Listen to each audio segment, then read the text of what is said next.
여러분 안녕히 주무셨습니까?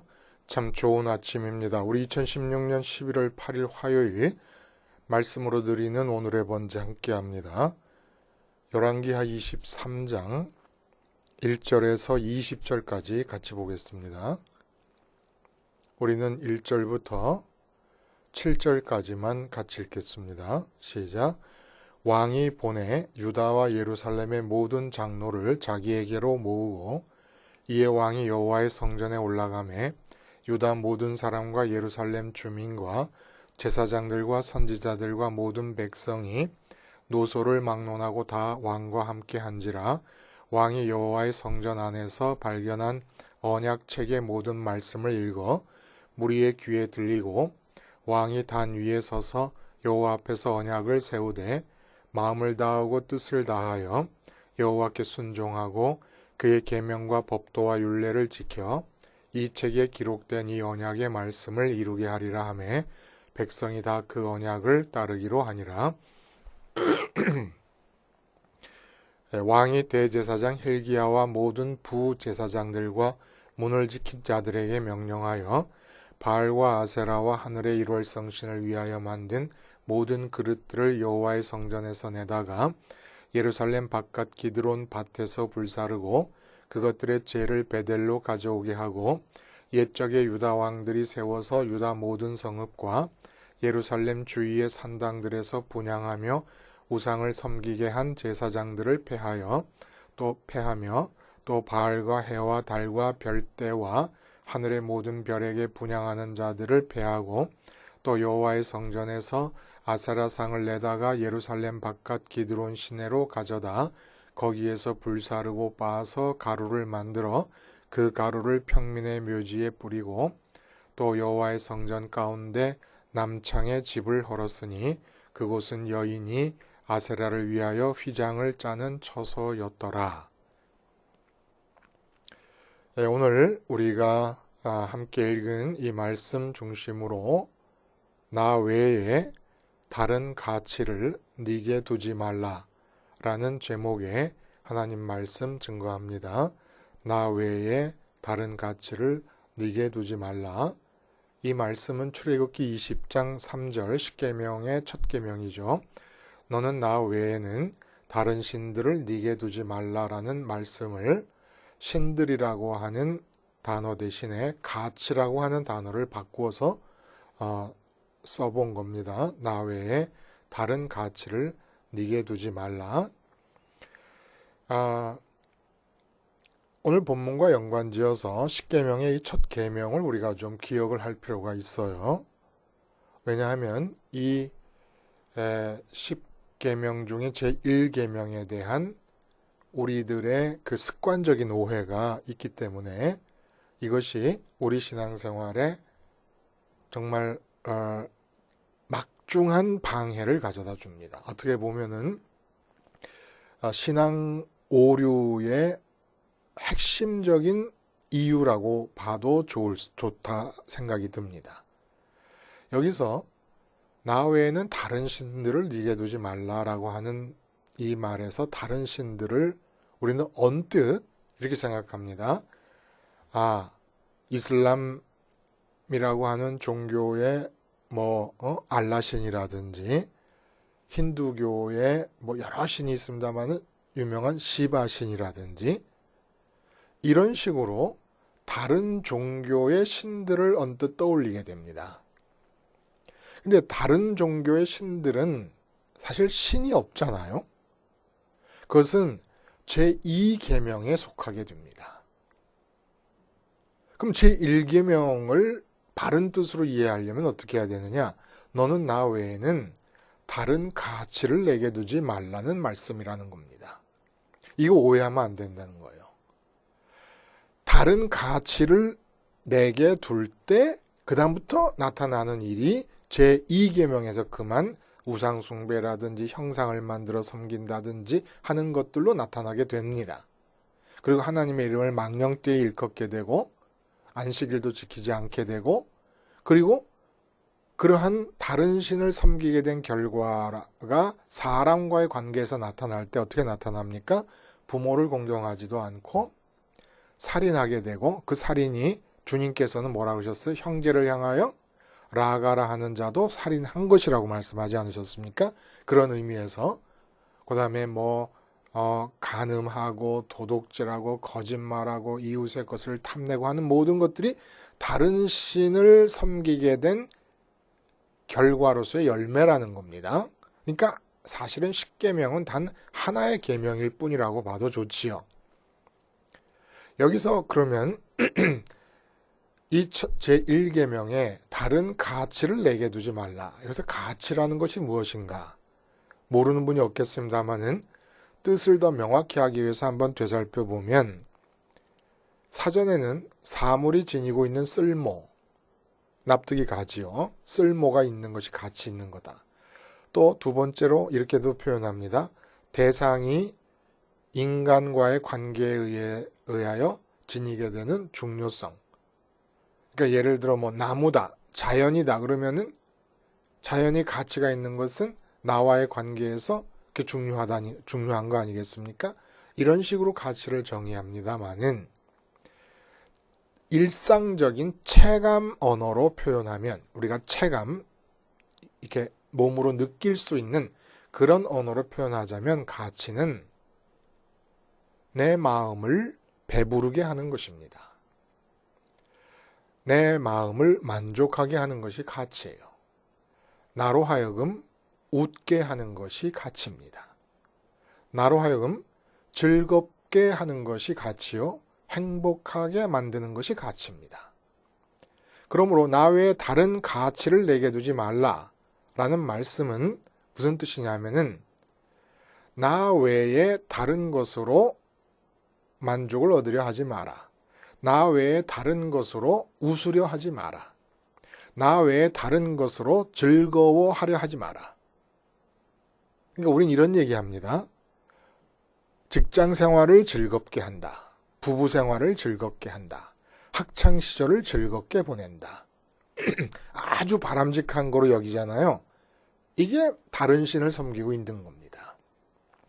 직장에서 하게 되는 일이 좋아서 즐겁게 지내면 안 된다는 겁니다. 왜 직장 생활을 즐거워합니까? 직장이라고 하는 것이 가치가 되어서는 안 돼요. 나를 웃게 하고 나를 즐겁게 하고 나를 만족하게 하는 가치가 되어서는 안 된다는 겁니다. 그러면 하나님만을 가치로 여기라는 얘기예요. 그럼 하나님만을 가치로 여기는 사람은 직장 생활을 즐겁게 하지 않아도 되느냐?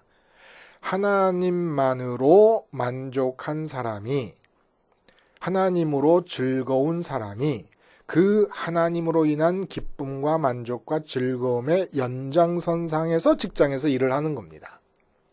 직장이 기쁜 게 아니라는 거예요. 부부 생활도 좋은 남편 만나고 아내 만난 것이 내게 배부르게 하고 기쁘게 하고 즐겁게 하는 가치가 아니라 하나님이 가치가 되셔서 즐거운 상태로 하나님으로 인한 즐거움 가운데서 아내를 맞고 남편을 맞이하여 부부로 살아가라는 겁니다. 자, 여러분 가치라고 하는 것이 하나님과 적용된다는 거 이게 엄청난 일이에요. 예? 신학과 신앙에 있어서 큰 허점이 있다 그러면 기존의 신학과 신앙에 있어서 하나님이 누구시냐라고 하는 하나님의 속성에 대한 이해에서 나타납니다. 기독교 신학과 신앙의 가장 큰 문제점이라고 보여지는 거예요. 온갖 속성을 다 말해요. 하나님의 속성은 전지전능하시다. 창조주 되신다. 생사화복과 역사의 주관자시다. 무소부재하시다. 어디든지 계신다. 사랑의 하나님이요 공의의 하나님이시다. 그런데 하나님 자신이 인간에게 유일하고 절대적인 가치 되심에 대한 고백이 늘 하나님 속성에 대한 언급에서 빠져 있거나 약화되어 있다는 겁니다. 이게 지금 현재의 교회를 무력화시켜버린 가장 큰 이유가 아닌가라는 생각이 든다는 거예요. 살아계신 하나님 자신이 가치이십니다. 내 마음을 배부르게 하시는 유일한 가치이시요 나를 웃게 하시는 유일한 가치시요 나를 즐겁고 행복하게 하시는 유일한 가치시라는 거예요. 나의 기업이시고 소유되시기 위해서 당신을 허락해 주신 겁니다. 하나님께서 인간과 관계 맺으면서 당신을 허락해 주시는 형태가 가치의 형태로 허락을 해 주셨다는 거예요. 이게 왜 중요하냐? 지금 모든 신앙, 거의 예외 없이 이루어지고 있는 신앙생활의 모습은 어떤 모습이냐면은 하나님 이외의 가치를 마음에 붙잡고 하나님을 찾는 거예요. 하나님이 가치라는 얘기입니다. 그러니까 하나님 이외의 가치를 가지고 웃고 싶고 배부르고 싶고 즐겁고 싶은데 힘이 딸리니까 하나님을 찾는 것, 이런 식으로 기독교 신앙이 소개되고 있고 삶에서 이런 식으로 신앙이 실천되고 있습니다. 이건 진짜 망조지요, 망조. 예? 이렇게 하나님이 당신을 가치로 제공하신 겁니다. 가치로. 그래서 선미는 무엇이냐? 세상에 가치 있게 여겨지는 게 많잖아요. 그 모든 가치 중에서 하나님을 가치로 선택하는, 유일한 가치로 선택하는 사람들이 선미. 하나님을 선택하라고 선택받은 자들이 선민이라는 거예요. 근데 오늘 본문에 보면은 이제 그 요시야가 성전을 수리하면서 율법책을 발견했지 않습니까? 근데 그 율법책을 발견한 그 이제 이후의 이야기가 오늘 전개되고 있는데, 오늘 본문에는 율법책을 언약의 책이라고 하면서 그 언약을, 이 언약책, 율법책을 읽어주고 듣게 하면서 다시금 체결한 장면이 나옵니다. 그리고 나서는 유다 전국에, 심지어는 북왕국 이스라엘의 영토였던 베델이라고 하는 것은 그 유다 이 북쪽 국경에서 멀지 않은 지역이에요. 근데 북왕국 이스라엘에 속했던 지역 아닙니까? 여로보암의 금송아지가 있던 지역이었어요.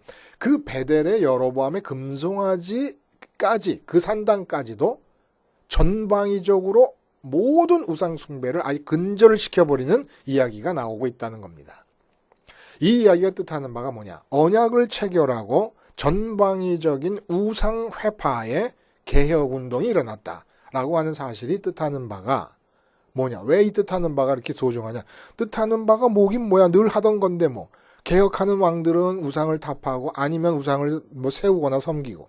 뭐 특별할 게 있나? 특별할 게 있는 이유는 남왕국 유다가 망하기로 확정된 상태에서 일어난 그 이전에는 없었을 만큼 철저한 종교개혁이라고 하는 데서 우리가 의미를 묻지 않을 수가 없다는 거예요. 이렇게 종교개혁을 했고 발견된 율법책을 언약책으로 부르면서 언약을 다시 체결했음에도 불구하고 망해야 된다라고 하는 확정적 사실에는 조금의 변화도 없이 23년 뒤에 망하게 됩니다. 그럼 도대체 이 의미가 뭐냐? 무슨 의미가 있어? 이걸 모터를 이렇게 종교개혁을 다 하고 이런 게 아무 의미가 없지 않느냐? 그렇게 확정된 대로 망한 것이라면 요시야의 등장은 이제 남왕국 유다가 망하기로 므낫세 왕과 이 아몬 왕, 므낫세의 아들인 아몬 왕의 악행이 극에 달하자 확정적으로 선언이 되지 않았습니까? 멸망이. 그러면 이제 우리 생각하기에는 선민의 두 나라 중에서 북왕국은 진작에 망했고 남왕국 유다 하나 남았는데 이제까지 다 망해버리는구나. 그럼 도대체 다윗을 향해서 하나님께서 말씀하셨던 이 다윗의 언약, 다윗의 위가 영원하리라고 하는, 다윗의 왕위가 영원한 것은 나라가 있어야 의미가 있지, 나라도 없는데 왕위만 영원하면 뭐 하겠습니까? 그러한 언약이 어떻게 진행되고 이루어져 나가고 하나님에 의해서 지켜져 나갈 것인가 궁금하지 않습니까? 거기에 대한 답을 요시야의 등장을 통해 허락해 주시는 겁니다. 망할 것을 변개시키시는 것이 아니고, 그러면 이제 어떻게 선민의 나라가 영원히 지속될 것이라고 하는 것이, 그 약속이 이루어져 나갈 것이냐? 말씀드린 대로 율법책이 발견되고 율법책을 근거로 언약을 체결하고 그리고 그 뒤에 전방위적인 우상타파의 종교개혁이 일어났습니다. 이것은 요시야의 통치 전체가 하나의 설교라는 의미의 설교. 선민의 나라가 어떻게 영속될 것이냐를 보여주시기 위한 설교로서 요시야가 등장을 하는 것이지 망하게 이 지정학적이고 지리적인 의미에서의 영토 상실을 통해 나라가 망하게 결정되었다는 사실에 변화가 있어지는 것이 아니라는 겁니다. 그러면 이제 그 의미가 뭐냐는 거예요. 율법책을 언약의 책이라고 부릅니다. 여러분, 그 언약이라고 하는 말은 말 그대로 언어 어자 이 말씀 언자에다가 약은 맺을 약자예요. 그러니까 언어로 관계를 맺음이 언약입니다. 근데 그 언약을 체결해 놓고 그 다음에 하는 말이 뭐냐면 마음과 뜻과 힘을 다하여 여호와의 말씀을 순종한다 이렇게 얘기합니다. 그러니까 여호와의 말씀 순종, 여호와의 언어를 하나님의 언어를 받아들임으로써 언약이 체결된다는 거예요. 언어로 관계를 맺는 것이 언약이면은 어떻게 되느냐? 하나님과 백성 사이에는 하나님의 언어를 백성들이 받아들임으로써 가능해진다는 겁니다. 근데 이걸 누가 모르나? 이제까지 계속 반복해서 말씀하시고 반복해서 어기고 했던 것이 하나님의 말씀을 안 받아들였기 때문 아닙니까? 그리고 이제 그래서 영토를 상실하게 됩니다. 지리학적인 영토를. 근데 새삼스럽게 무슨 율법책을 발견하게 하고 또 새삼스러운 언약 체결이 무슨 의미가 있겠느냐? 그리고 그 뒤에 종교개혁으로 우상타파의 의미가 무엇이냐? 이게 아주 신선하게 새로운 의미를 우리에게 가져다 준다는 겁니다. 여러분, 하나님의 언어를 내가 받아들여야 하나님과 나 사이의 언약이 체결이 됩니다. 그리고 지켜집니다. 근데 하나님의 언어를 받아들이는데 이게 왜 이렇게 안 되는 것일까요? 이제는 선민의 나라는 앞으로 팔레스틴이라는 땅, 지리학적인 어떤 국한된 영역이 지속됨으로써 선민의 나라가 지속되는 게 아니고 하나님의 언어를 받아들임으로 지속된다고 하는 것을 말하는 거예요. 율법책을 언약의 책으로 언급하고 언약이라는 것은 언어를 받아들임으로써 체결되는 관계의 맺음이라고 볼 때 선민의 나라는 어떻게 이루어지냐. 내가 지금 한국 땅에 살고 저기 반대편 아르헨티나에서 살고 있는 분이 있어도 아르헨티나에서 살고 있는 분이 하나님의 언어를 받아들이고 나도 하나님의 언어를 받아들이면 나와 아르헨티나에 살고 있는 그분이 선민의 나라를 이루고 있는 거라는 겁니다. 여기에 중요한 사실이 하나 있다는 거예요. 여기에도 역시 지리적인 영토는 아니지만은 영토의 개념이 성립한다는 거예요. 선민의 나라. 선민의 나라의 영토의 개념이 어떻게 성립합니까? 언어의 평면에서, 언어의 차원에서 영토가 만들어진다는 거예요. 이 땅의 지리적 차원에서 영토는 없어지고 언어의 차원에서 영토가 만들어진다는 겁니다. 그럼 무슨 뜻을 말하는 것이냐? 언약을 체결한 건 선민의 나라가 지속된다는 걸 말하는 거잖아요. 근데 영토는 없어질 거예요. 아니, 이 지리적 영토는 없어질 거예요. 그런데 언어의 차원에서 언어적 영토가 만들어져서 선민의 나라가 지속된다는 겁니다. 지리적 영토에서 언어적 영토로 바뀌어서 선민의 나라가 지속된다는 거예요. 그 얘기를 해주시니까 다른 데서 말한 언약과는 조금 의미가 다른 거죠. 그럼 어떻게 언어적 영토가 지속된다는 것이냐? 하나님의 언어를 받아들이는 것, 이게 무엇을 뜻하냐? 결국은 요시야 왕이 죽은 다음에 또다시 다른 왕들의 시대에 안 받아들이고 말아요. 요시야 왕의 등장은 아까 말씀드린 대로 선민의 나라가 지리적 영토를 상실했음에도 불구하고 어떻게 지속될 수 있을 것인가를 말씀해 주시기 위한 한편의 설교였습니다. 요시야 왕의 역사 자체가. 여기서 중요한 것은 하나님의 언어를 이제 받아들여야 되잖아요. 그래야 선민의 나라가 지속되니까 나 한 사람이 받아들여야 되는 겁니다. 근데 왜 못 받아들이는 겁니까? 이게 문제가 있다는 거예요. 모든 언어는 언어의 작용으로는 아니면 언어의 내용이라고 봐도 좋고 언어는 뭐로 이루어져요? 판단과 생각과 말 이렇게 이루어졌습니다. 그러니까 언어가 활성화된다고 하는 것은 판단이 있고 생각이 돌아가고 말이 나온다는 뜻을 말해요. 그러면 무엇으로 인해서 언어가 활성화됩니까? 이렇게 판단하게 되고 언어 능력에 의해서 판단하게 되고 뭐 생각하게 되고 말하게 되는 게 이렇게 활성화되게 되는 이유가 뭐예요? 내 마음에 붙잡고 있는 가치가 있기 때문에 그렇다는 거예요. 가치가 마음으로 붙잡히게 되면 마음에 의해서 가치가 확보되게 되면 이제부터 판단이 작용하고 생각이 작용하고 말이 나오게 됩니다. 그리고 행동이 나오게 됩니다. 심지어는 감정과 의지조차도 언어에 의해서 장악이 되는 거예요. 왜냐? 돈이 적게 벌리면 안 좋다라고 하는 언어로 이루어진 판단 체계가 있기 때문에 돈이 안 벌리면 감정이 슬픈 겁니다. 그래서 의지를 작용해서 돈을 더 열심히 벌어야지라고 결심을 하게 됩니다. 다 언어의 작용인데 이 모든 언어가 가치에 의해서 활성화되고 가치에 의해서 지배된다는 거예요. 그 가치가 예를 들어 돈이라면 돈이 판단의 기준이 됩니다. 그래서 그 판단이 있어야 생각이 돌아가기 시작합니다. 생각이 있어야 말이 나오는 거예요. 생각 없는 말은 소리죠. 말이 아니라. 그래서 언약 파기가 이루어지는 거예요. 하나님의 언어는 인간의 언어와 똑같은 원칙에 의해서 만들어집니다. 가치가 그 하나님의 언어를 지배하고 있는 거예요. 어떤 특정한 가치가. 근데 하나님 자신이지요. 우리들에게 말씀하실 때 그 말씀하시는 하나님의 언어를 지배하고 있는 가치는 하나님 자신이에요. 그러니까 하나님의 말씀을 받아들인다는 것은 그 가치를 받아들인다는 것과 같은 거예요.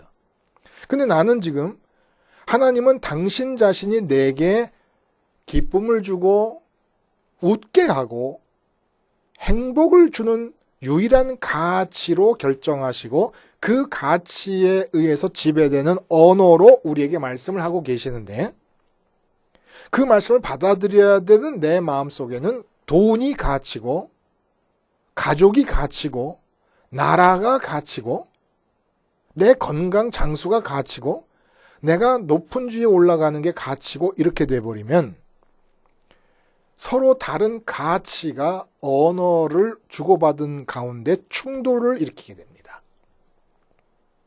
충돌을 일으키게 되면 두 가지 중에 하나예요.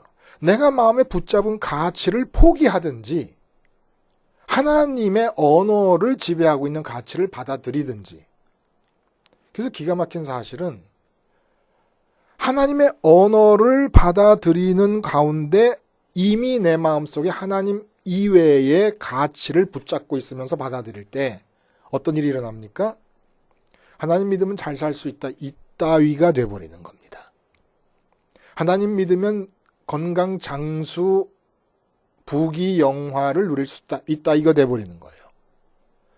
내가 갖고 있는 가치로 하나님의 언어를 재정복해버립니다. 하나님이 부자라는 단어를 쓸 때는 하나님이 당신 자신을 가치로 정하셨기 때문에 우리들에게 가치로 정하셨기 때문에 부자는 하나님을 많이 갖는 자가 부자인 거예요. 그래서 부자 되리라. 예수 믿으면 부자 되리라 하라고 말씀하셨다 그러면 그 부자는 하나님을 많이 갖는 부자를 말하는 겁니다. 근데 돈을 가치로 붙잡고 있는 우리가 그 말씀을 들을 때 아멘 해버리는 거예요.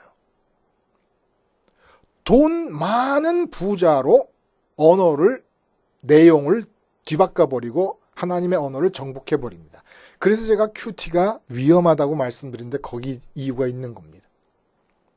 내 마음엔 다른 가치가 있어요. 근데 하나님은 당신 자신을 가치로 정해 놓으시고 우리 인간들에게 유일한 가치로 정하신 다음에 그 가치를 중심으로 이루어져 있는 그 가치에 의해서 지배되고 정복된 언어로서 우리에게 말씀하고 계시는데, 우리는 그 하나님이라는 가치 이외에 다른 가치를 가지고 있으면서 하나님의 언어를 받아들이니까 언약이 파기될 수밖에 없죠.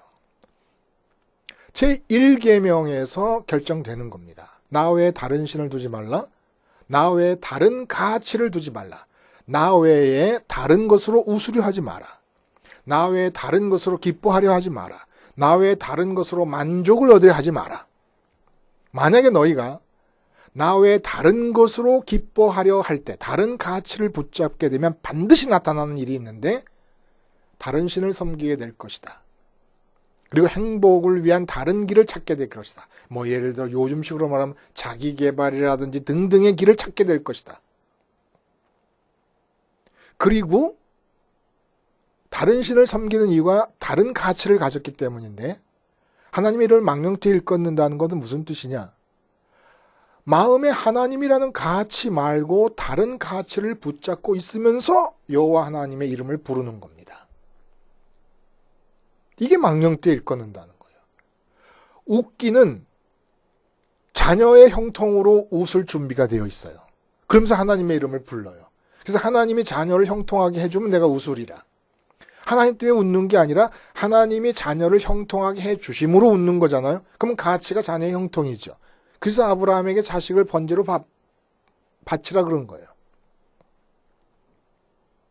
그래서 다른 가치를 마음이 붙잡으면 그 가치로부터 나의 언어가 다 지배되고 정복되어 버리고, 그러한 내 언어의 체계 안에 하나님의 언어를 받아들여서 하나님의 언어가 내 행위로 나타나게 된다는 것은 불가능한 겁니다.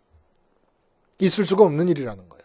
그래서 여호시아가 전방위적으로 역사에 없었을 만큼 철저하게 우상을 회파하는 이 의미가 드러난다는 겁니다. 이 의미가 뭐예요? 예를 들어 바알 숭배, 아세라 숭배, 성전 안에 들어있던 걸 다 제거해버려요. 성전 안에 들어있다는 것은 므낫세의 영성을 제거한다는 거예요. 므낫세의 영성이 뭐였죠? 밖에 있는 하나님 이해의 가치를 붙잡고 교회 안으로 들어온 겁니다. 설교 강단에 올라선 겁니다. 다른 가치를 붙잡고 이 악한 영성을 성전에서 제거해버리는 겁니다. 그래서 인신제사다. 인신제사는 우리가 이해를 못하겠죠. 왜 자기 아들을 뭘 위해서 바치는 건지. 그 당시는 자식을 낳아도 제한이 없잖아요. 성경에 보면은 예를 들어 뭐 아들 하나 둔 사람들이 많이 나타납니다만은 전체적인 분위기는, 오직 귀에 쓰면 아들 하나 둔 사람이 얘기가 그렇게 많겠습니까? 전체적인 분위기는 5명, 6명, 7명 낳는 거예요. 다윗만 해도 8명이었어요, 형제가. 그 중에서 그 당시에 예방주사도 없고 이럴 때 2-3명 죽는 거는 흔한 일입니다. 이런 상황에서 자식 하나 몰록이라는 신에게 불에 던져서 바친 다음에 나머지 자식이 다 무사하다 그러면 그게 더 유익이 아니겠느냐라는 생각에서 드린 게 인신제사였다는 거예요.